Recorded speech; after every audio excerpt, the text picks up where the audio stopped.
Hello guys, so naalala niyo ba yung pelikulang A Bug's Life ng Disney?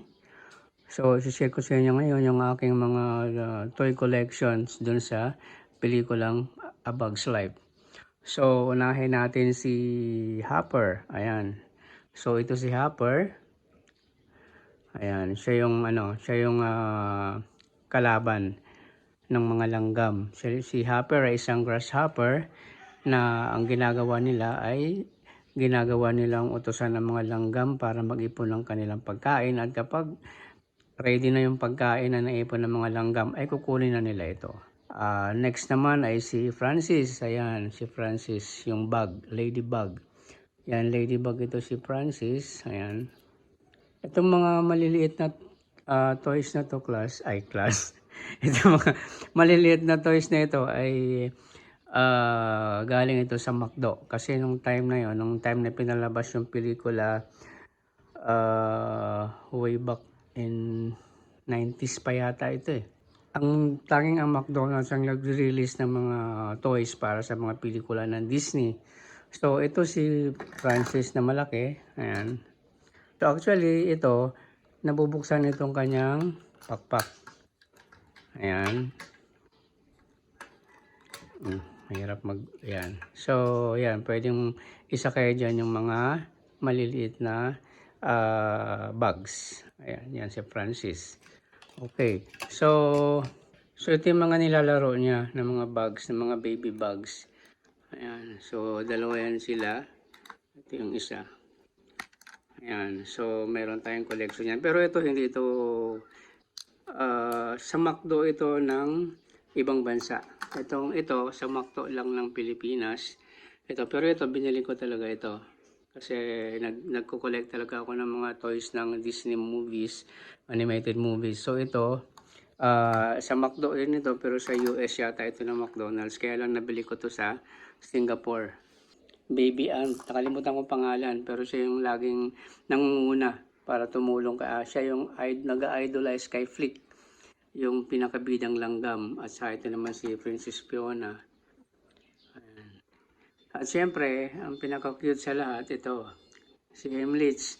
Pillar na naging butterfly, pero meron lang siyang napakaliit na pakpak na lumabas sa kanyang likuran. So, dito talaga ako natuwa sa kanya. Nung last part na ng movie na kung saan naging butterfly na siya.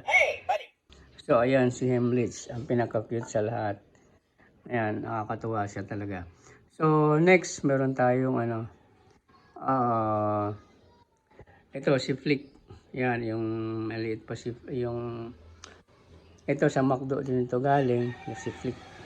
Yung magta-travel na siya para maghanap ng solusyon dun sa problema nila sa panglalamang sa kanila ng mga grasshopper. So ito yung iba-ibang character ni Flick, iba-ibang version ng Flick. Ito yung Flick na nagagapas ng yung kanyang ang tawag dito, di ba meron siya dong inimbento na pang harvest. So yan siya. Tapos ito rin yung ibang Flick din, ibang version din ng Flick. So ayan siya, marami tayo niyan. So ito hindi na to galing sa McDo. Binili ko na yan din sa doon sa store na nagbebenta talaga ng mga collector's item na mga laruan. At syempre, sino ang makakalimot kay Rosie? Ayan, yung gagamba. Ayan si Rosie. Ayan, so ito yung malaking version niya na magagamba. Ito yung medyo maliit na version. So, medyo may kamahalan din yun sila. So, kaya lang pag toy collector ka, hindi mo na maiisip yung price kasi importante ay magkaroon ka ng kahit isa doon sa mga toys na gusto mong i-collect. At syempre ito si Slim. Ayan yung stick. Ayan. Yung sa pelikula, ayan siya. At syempre ito yung bahay ni Rosie. Ayan. So ito yung kanina pa maingay si Flick. So ito yung pinakamagandang pinaka the best nabili kong collection ng A Bug's Life, si Flick, kasi siya, nagsasalita siya. So parang ano siya, meron siyang sensor na kapag may dumadaan na tao ay nagsasalita siya. So pag may nahagip, okay, tignan natin. Ayan. So pwede mo siyang ilagay sa iyong room para pag may pumasok ay bigla na lang siya magsasalita. Ayan. Marami actually siyang dialogue. Whoa! Whoa! You don't belong here. Please leave the area. Oo, diba? Ang cute niya. Oh, now look what you did. You've activated the alarm. Hey, whoa! Whoa! You don't belong here. Please leave the area. Identify yourself. What kind of bug are you?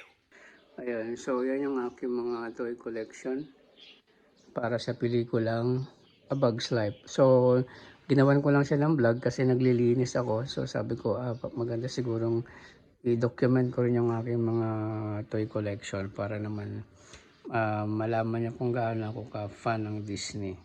Ayan.